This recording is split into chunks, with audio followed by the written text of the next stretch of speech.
She said, "If you don't like it, then leave." I replied, "Fine, I will." Then I packed my bags, cut off her access to my money, moved out quietly, and watched her girls' trip fall apart, while I moved on and found a new girlfriend. She didn't even look up from her phone when she said it. "If you don't like it, then leave." We were standing in the kitchen, the overhead light buzzing like it always did. Her suitcase was already half open on the counter because she was packing for a girls' trip. 4 nights. Beach, cocktails, healing energy, the usual captions. I remember thinking how practiced her tone sounded, like she'd said those words before and knew exactly how they were supposed to land. I'm Jake, 31M. She's Alyssa, 29F. We've been together just over 3 years, living together for 1. This wasn't our first fight, but it was the first time she'd said that out loud. Normally, when she pulled that line, I'd back down. I'd apologize for being too sensitive, for making a big deal out of nothing, for daring to ask why she'd put a $3,200 resort on my credit card without asking. This time, though, something in me just stopped. I looked at her and said, "Fine, I will." She laughed. A short, dismissive sound, like I'd just told a bad joke. She shook her head and went back to scrolling. That was the moment. Not dramatic, not loud, just clear. She thought it was a bluff. For context, I cover most of our expenses. Rent comes out of my account. Utilities, groceries, streaming, her phone bill, mine. She makes money, but it's her money. Mine was ours. That was the system she'd slowly trained me into accepting. Every time I brought it up, she called me controlling. Every time I asked for a budget, she rolled her eyes and said I was acting like her dad. So when she went to bed that night, already talking about outfits and airport selfies, I didn't argue. I didn't plead. I didn't explain. I opened my laptop. By midnight, I'd changed passwords, removed her access to my accounts, and frozen the card she'd booked half the trip on. By 2 a.m., I had a short-term lease lined up across town. No drama. No announcement. The next morning, she kissed me on the cheek and said, "Don't be weird while I'm gone." I just nodded. She still thought she'd won. I didn't tell anyone at first. Not my friends. Not my sister. Not even my coworker who sits 5 feet from me and knows way too much about my life. There was something grounding about moving in silence. Alyssa had always controlled the narrative. I wanted, for once, to control the timing. The day after she left for her girls' trip, I worked from home and watched the apartment empty itself of meaning. Her stuff was everywhere, skincare bottles lining the bathroom sink, throw pillows she insisted we needed, clothes draped over chairs like she planned to come back and finish getting dressed later. I packed only what was mine. Clothes, laptop, documents. I left the rest untouched. It felt cleaner that way. By noon, the landlord had confirmed the transfer. By 3, I'd paid the deposit on my new place. By 6, I was gone. I left the keys on the counter. No note.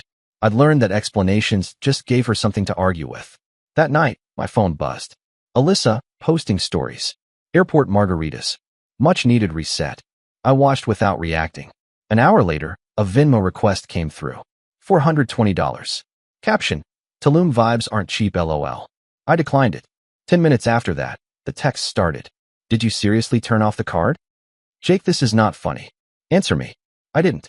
Instead, I sat on the floor of my new, mostly empty apartment eating takeout straight from the container, listening to the quiet.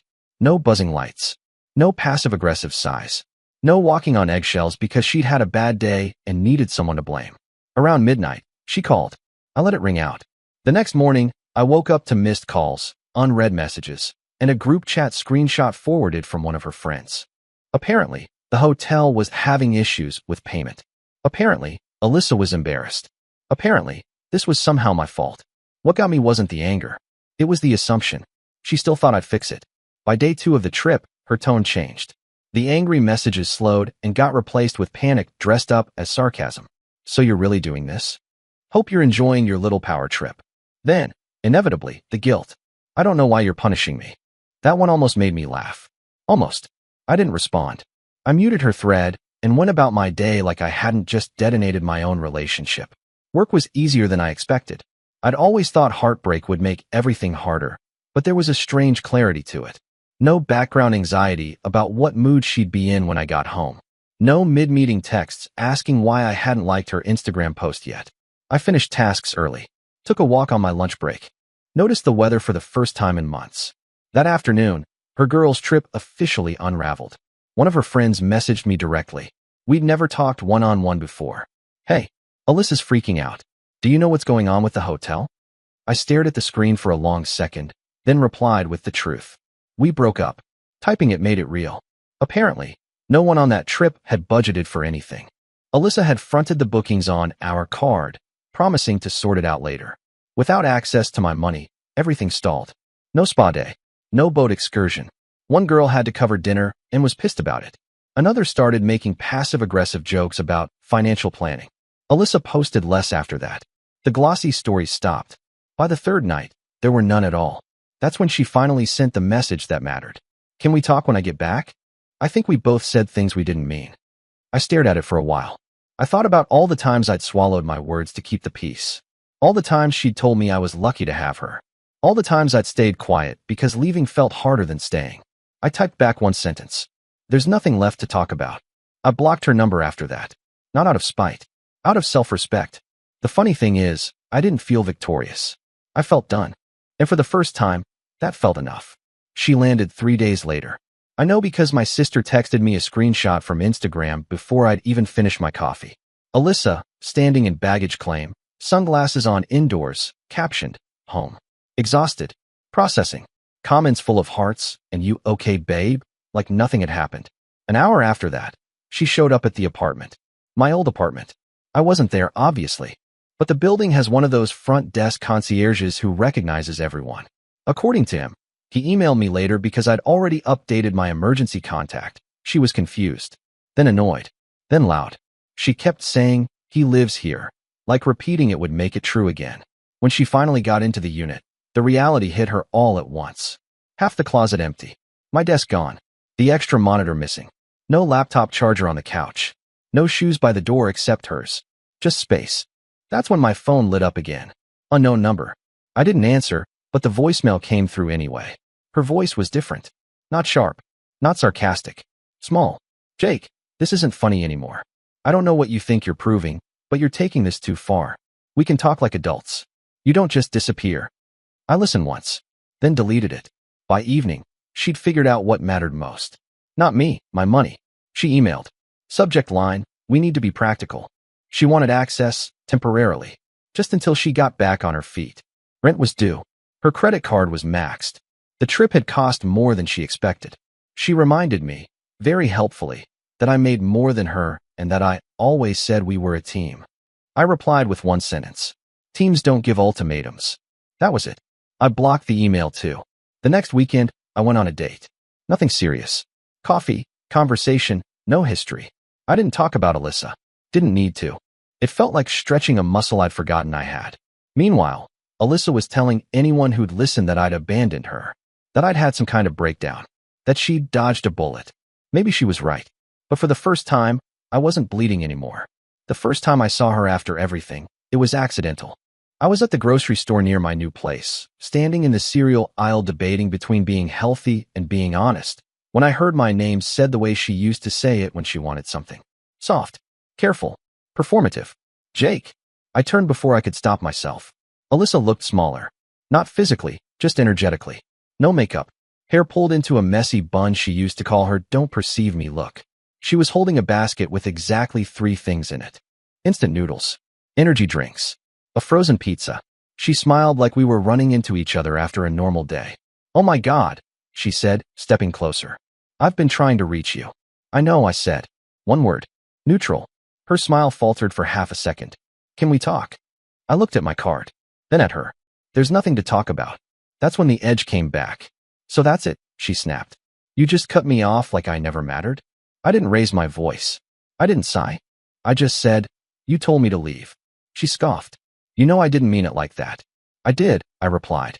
People were starting to notice. An older woman pretending very hard to read a cereal box nearby. Alyssa crossed her arms, defensive now. You didn't have to humiliate me. You know how that trip ended. Everyone thinks I'm irresponsible. I met her eyes. You are. That landed. Hard. She opened her mouth, closed it, then tried again with a different tactic. I'm struggling, Jake. I thought you loved me. I did, I said. Past tense. For a moment, she looked genuinely lost. Like she was seeing the consequences of her own words for the first time. Then her phone buzzed. She glanced down, annoyed, and the mask slipped back on. Whatever, she muttered. I'll be fine. I always am.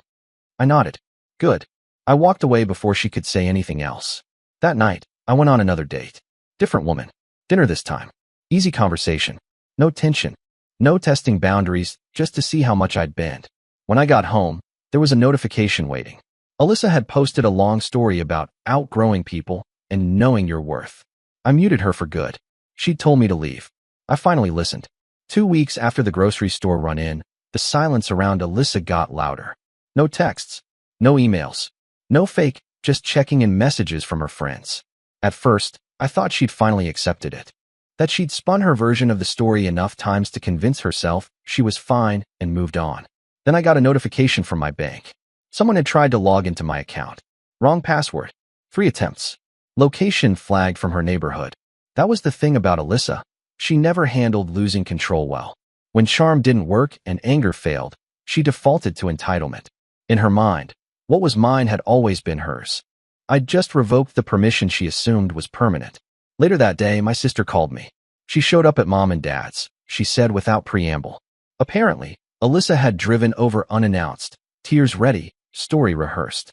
She told them she was worried about me, that I'd changed, that I was shutting everyone out, and she didn't know why. She even suggested I might be spiraling. My mom asked one question. Did you tell him to leave? According to my sister, Alyssa froze. Just for a second. Long enough. My dad thanked her for her concern and walked her to the door. When my sister finished recounting it, she added, "Proud of you, by the way." That night, I realized something important. Alyssa didn't miss me. She missed the stability, the lifestyle, the safety net she'd confused for love. Around the same time, things with the woman I'd been seeing, Emily, started to feel real. Not intense, not rushed, just calm. She asked questions and actually listened to the answers. She paid for dinner without making a show of it. When I said I needed a night to myself, she said, "Okay," and meant it. No tests, no ultimatums. Meanwhile, Alyssa was posting again. Less confident this time. Quotes about betrayal. About men who can't handle strong women. The likes were thinner. The comments repetitive. She was still performing. I was finally living. And for the first time since she'd said if you don't like it, then leave, I understood the full weight of what she'd handed me. An exit. I was just smart enough to take it. Alyssa cracked about a week later. Not publicly. Privately. Sloppily. She emailed me from a new address. One of those half-random Gmail names that screamed backup account. The subject line was just my name. No punctuation. No manipulation wrapped in politeness this time. I don't recognize you anymore. I read it once. Didn't feel the urge to respond. That was new. She went on about how cold I'd become, how relationships take compromise, how I'd blindsided her. She said she was willing to admit fault if I was. She said she missed our life. Not me. Our life. The apartment. The routines. The ease. At the bottom, almost as an afterthought, she added, "I'm behind on rent. Just so you know." There it was. I closed the email. That weekend, Emily invited me to meet her friends. Low-key dinner at someone's place. Nothing fancy. I almost said no out of habit, bracing for the pressure, the expectations, the subtle tests. Then I remembered, Emily wasn't Alyssa. So I went. No one sized me up. No one asked what I did for a living like it was a ranking system. We talked about music, travel, dumb work stories. At one point, someone spilled wine, and instead of snapping or blaming anyone, everyone just laughed and cleaned it up. On the drive home, Emily asked, "You okay?" You got quiet. I told her the truth. I'm realizing how tense I used to be all the time. She nodded. Yeah, that happens when you stop surviving. Meanwhile, Alyssa was spiraling. Mutual friends started reaching out. Carefully worded messages asking if I was open to talking. I wasn't. I told them I wished her well and left it at that. Some understood. Some didn't. The ones who didn't had always benefited from her version of events anyway. The final straw came when she tagged me in a vague post about financial abuse. That's when I blocked her everywhere. No announcement. No rebuttal. Just silence. It felt less like winning and more like closing a door that had been slamming in the wind for years. And this time, it stayed shut. About a month after everything blew up, I ran into one of Alyssa's friends at a bar downtown. I was there with coworkers, standing near the back, nursing a drink and laughing about something completely unrelated to my old life. That's when I felt someone hovering just a little too close. I turned, and there she was, Megan, one of the girls from the Tulum trip. The one who'd posted ride or die under Alyssa's photos while quietly Venmo requesting everyone for shared expenses. She looked uncomfortable, guilty even. Hey, she said, can I talk to you for a sec? I shrugged. Sure. She didn't waste time. Alyssa's not doing great. I took a sip. I figured. Megan exhaled. She keeps saying she didn't think you'd actually leave. Like ever. That didn't surprise me. Alyssa had built her confidence on certainty.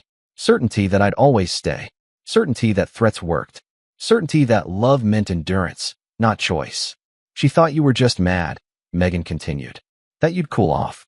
She told everyone you'd cave once things got hard for her. I nodded slowly. That sounds right. Megan hesitated. She didn't really have a backup plan. None of us realized how much you were covering until the trip fell apart. She kept saying it was temporary. That you'd fix it.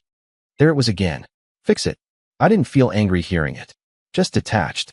Like listening to a story about someone I used to know. She's been telling people you changed, Megan said quietly. That you got cold. That money mattered more to you than she did. I met her eyes. She told me to leave. Megan looked down. Yeah, she mentioned that part, eventually. We stood there in awkward silence for a moment. Then she said, for what it's worth, I don't think you're the bad guy. I don't need to be the good one either, I replied. When I walked back to my table, I realized something important. Alyssa's version of events was starting to crack. Not because I defended myself, but because reality doesn't stay buried forever. Later that night, Emily held my hand across the table and said, you look lighter. I was. For the first time, the past felt like something behind me, not something waiting to pull me back. The last thing Alyssa tried was nostalgia.